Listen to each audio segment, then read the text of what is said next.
What's up, guys? Welcome to Voicey here. This is your freshly showered host, Captain Zach, and today's subreddit is r/TalesFromYourServer. Don't forget to like, subscribe, and hit that bell to never miss an episode. This story is called 5-Foot Canadian Granny Rips Corporate Bigwig a New One. Posting on mobile, apologies for any text-based transgressions. Also, it's long, but I'm a stickler for details. No apologies there. I spent the last 3 years traveling around the world, doing this and that, and having a grand old time. I heard about a gig in Canada that sounded pretty sweet. Working up at a fishing lodge in Whoop Whoop for 4 months and earning a heap of moolah whilst doing so. It was a mix of housekeeping and serving, neither of which I'd done before but picked up easily. Also, huge shout out to servers. You guys and gals cop so much crap for so little pay. It was only after working that job that I realized how bloody amazing you all are. Pat, pat, pat. Anywho, the novelty of it all at the start made me look past a lot of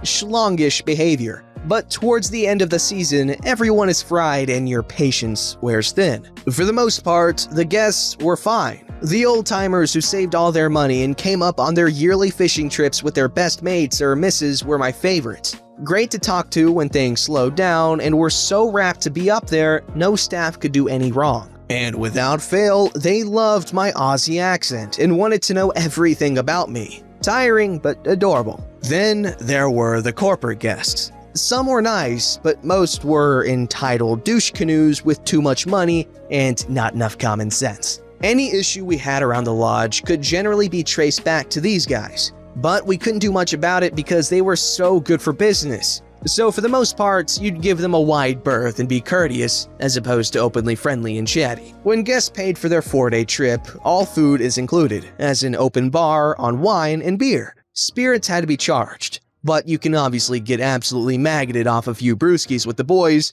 and that's what these corporate groups tended to do. Leery comments to us serving chicks happened most nights, but you just brush them off. You had to have a thick skin working there, and I used to work in the mines in Australia, so it honestly didn't bother me much. Till the day some absolute asswipe of a human decided he had the right to touch me. Whenever I'd bring this group drinks or clear their plates, this one guy would always accidentally brush his arm against my arm or hips. Initially, I ignored it and his slimy, flirty remarks, though I knew what he was doing. Then, one evening, I had my long black shirt sleeves rolled up because it was abnormally hot inside, and you could see some of the tattoos on my arms. He decides it would be acceptable to just grab my arm while I was holding 3 roast beef-laden plates for their table. I'm standing there, awkwardly holding these plates, while he starts asking me about what the tattoos mean. Just as I take a step back and start telling him not to touch me,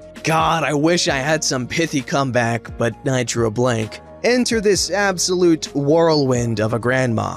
She had been watching this dude all trip mildly harass me, and had it with him. All 5 nothing of her got up in this guy's face, in front of all his mates, and tore him a new one. I wish I could remember what she said verbatim, but it went a little something like this. How dare you think you have any right to touch this young lady? Here she is doing her job, and you think you have some God-given right to not only talk to her inappropriately, but touch her too? Shame on you. You've obviously done well for yourself professionally, but I have a sneaking suspicion that this isn't the first time you've behaved like this. There's a special place in hell for people like you. He went beet red and contemplated his navel for the entire showdown. When she was done, she asked me if I was okay, which I was, and then she just calmly sat back down and went on with her dinner with her hubby. If I make it to that age, I hope to hell I'm as gutsy and brave as her. Hats off to you, awesome Canadian lady. You made my serving experience a positively memorable one. First off, this person wrote this very well. I love it when elderly folks stick up for the young'uns. But that's actually a huge problem with waitresses, getting touched a lot. For instance, I had someone tell me a story of when she was 15. Actually, this whole thing is kind of inappropriate. Like, her whole working experience was really gross because of the guys that worked there. But she was only 15, okay? And she worked at this very fancy restaurant on this golf course. So obviously the clientele is going to be wealthier, old white men. Okay, and so yeah, she was only 15, and the manager made her wear these really skimpy dresses and made her be the hostess. And obviously there are a lot of pervs that do not care about your age.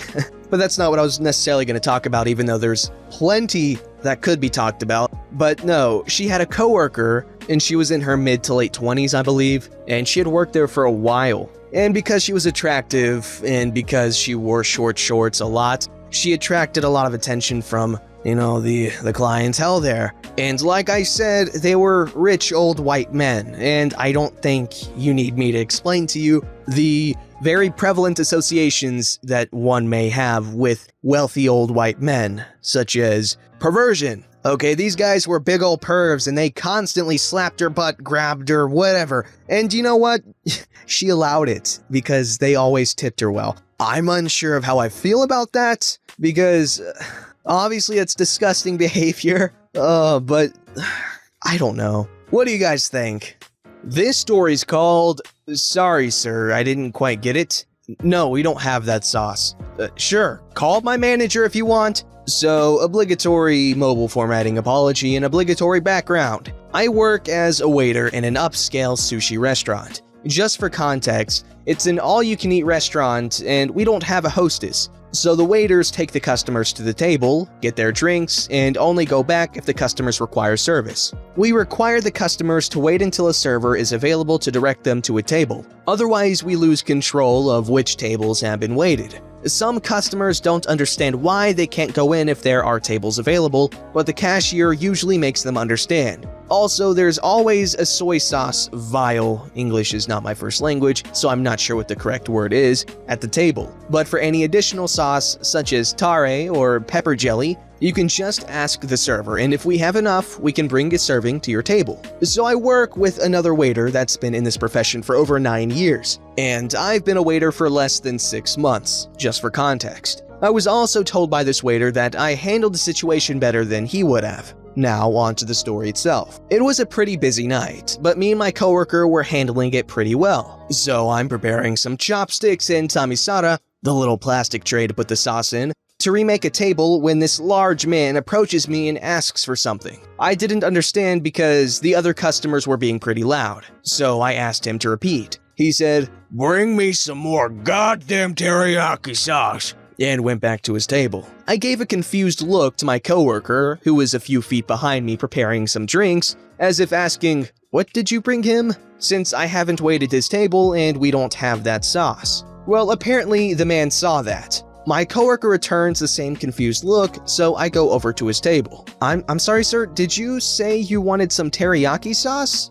We don't have that sauce here. Did you mean tare sauce? Listen, kid, I asked for some teriyaki sauce before, and your much more competent coworker brought me some. It was probably tare. I'm 100% sure that we don't have teriyaki sauce here. Would you like some tare sauce? No, I would like some teriyaki, just like the one I got before. Was the sauce you got, sir, sweet? Kinda sticky? Yes. Then it was the tare sauce. I'll get you some more. Then I went and got the guy some more tare. My coworker heard the whole thing and said he would have just said that we didn't have any more. The sauce is made at the restaurant, so this was pretty common. I just shrugged it off. When I went back to the table, the guy had his arms crossed and was fuming. "Here's your sauce, sir." Was that so hard? "Once I was sure what kind of sauce you wanted, sir." "No." Kinda snarky answer, I know. Listen, kid, I don't like your attitude. I saw the face you made when I asked you for sauce before.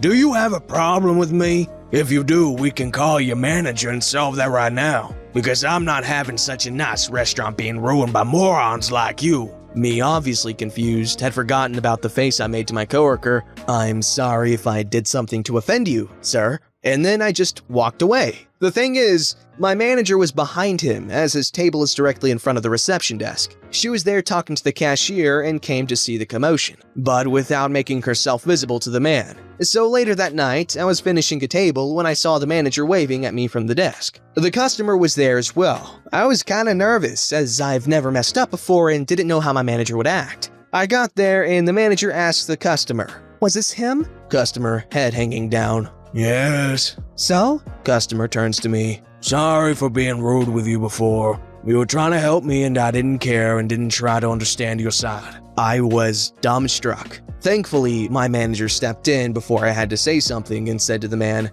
"Now that that's settled, you can leave.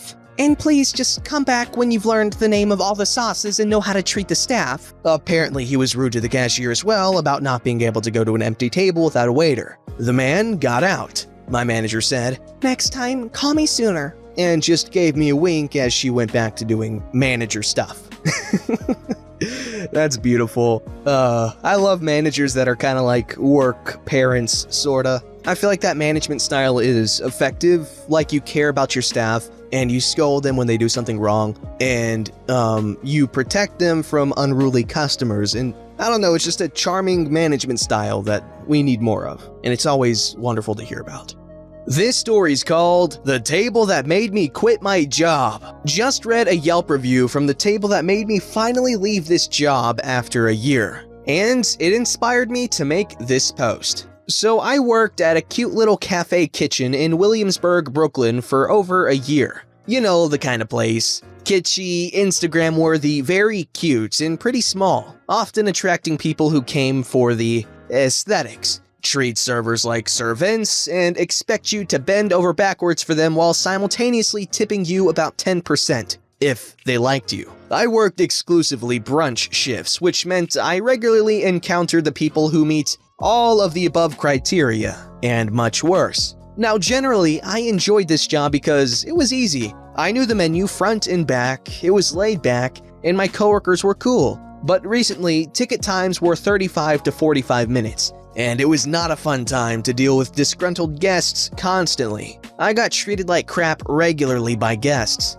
We often had brunch parties, and very oftentimes, these were pleasant people who drank a lot and didn't really mind the food wait because they were busy downing mimosas and our very refreshing cucumber vodka drink. However, my last month working at this job brought out the most entitled brunch crowds I'd ever encountered. It was a Sunday, and I got sat at a 12 top. Right off the bat, the host was rude to my assistant manager, yet fairly nice to me, so I was a little weary of this table right off the bat. As the guests started teetering in, most were friendly, and then the two worst people showed up, and they made sure you knew they were going to be difficult. "Hey there, how are you? Can I start you off with a cup of coffee or anything to drink?" Douchebag 1, while not looking at me, says, "Latte, skim." "So we don't have skim milk, but we do have whole, almond, or oat." Cue eye roll. Whatever. Now, usually, people who want non-dairy milk will use their words and tell me almond or oat. Otherwise, I assume whole milk when people do not specify. I bring the latte to him. They take a sip. "At what point did I say I wanted whole milk?" At this point, he's finally making eye contact and glaring at me as if I ate the thumb of his newborn baby. "Well, you didn't specify, and I have to take that to assume whole milk." Whatever. Just fix it." "So sorry about that. I'll grab you a new latte." Now at this point, my assistant manager had been dealing with them because I was annoyed and had to help out our new girl in her section. We have a prefix menu for parties of 8 or more, so food comes out in large platters and bowls. My assistant manager was bringing out a platter of waffles and a small bit of syrup spilled on the ground near where Douchebag 1's boyfriend, Douchebag 2, was sitting. Apparently, a whole scene was made over the syrup almost spilling on Douchebag 2's expensive new shirt. I don't know why you'd wear a crisp, new white shirt to a place whose specialty is chicken and waffles. That's beyond me. They'd also asked my assistant manager for butter for their waffles, and it took her a hot minute to get it out. We don't regularly have regular butter on the line, so it's a whole ordeal. Keep in mind, these are savory waffles, and we rarely get any butter requests. Apparently, they gave her a bunch of attitude when she did drop it off. Anyway, this isn't my first rodeo. I work most of the big brunch parties at this job,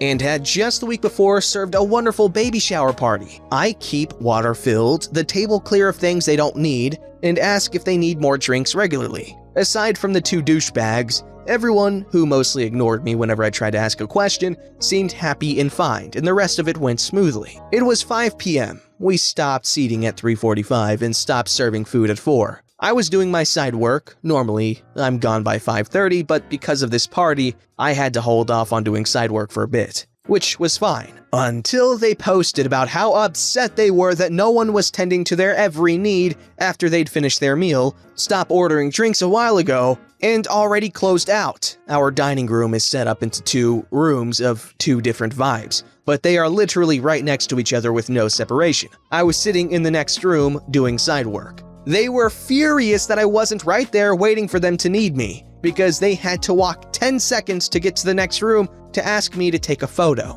They also claimed that they were so thirsty and that no one refilled their water. Very, very false. They posted a new review, this time saying they came back to see if management fixed their service problem. They were delighted to hear I was no longer there, and they were so happy to see all the servants smiling and pretending they loved their job. To this horrific human being who posted on Yelp, I put in my notice because serving your table made me realize just how much I couldn't stand the brunch clientele of this place. I was teetering on the edge of staying and leaving, and your rude, entitled table was just the thing I needed to make me finally leave this place. Edit. Sorry this is so long, had to vent, haha. Everything about this story just really... No, I'd just like to say that I'm sorry for those who have to deal with individuals like that regularly. That just sounds like it would slowly chip away at your soul. Oy. This story's called, Sir, They're Cats. First time poster here on mobile, yada yada yada yada. I am not a server, but saw this happen last night. Hopefully it's okay to post here. So last night, my wife and I went to a cat cafe for the first time, where they serve coffee and pastries at a bar, and have a room full of cats to hang out with and play with. All of the cats were also available for adoption. These kinds of places have been around for a while, and I love the idea. As we were ordering and waiting for our turn in the cat room, this guy comes out and approaches the counter pretty irritated. He proceeds to interrupt us, walk around behind the counter, and starts benching at the poor barista. I didn't catch everything he said, but he had some issue with the cats not behaving how he wanted them to. Maybe they weren't giving him enough attention. If he was as unpleasant out there as he was in here, it's no wonder. Despite this guy interrupting and invading her counter, the barista gave him the standard perfunctory apology and patiently explained, "Sir, they are cats. They have a mind of their own and won't always do exactly what you want them to do." He launched into, I paid dollars for this, and this is just ridiculous. Barista repeats, "Well, they're cats. I'm sorry you didn't enjoy your time here tonight, but they're cats, and there's nothing I can do." This went in circles for a minute until the guy seemed to finally realize how absurd he was being and stormed out. So the barista and I just shared a look and burst out laughing. People are crazy. Hold up, what? Cat cafes? I thought that was just a Japanese thing or oh wait, no, I'm thinking of those cafes where women dress like cats. But what? I gotta go to one of those things. That seems like a good time. Don't forget to like, subscribe, and hit that bell to never miss an episode.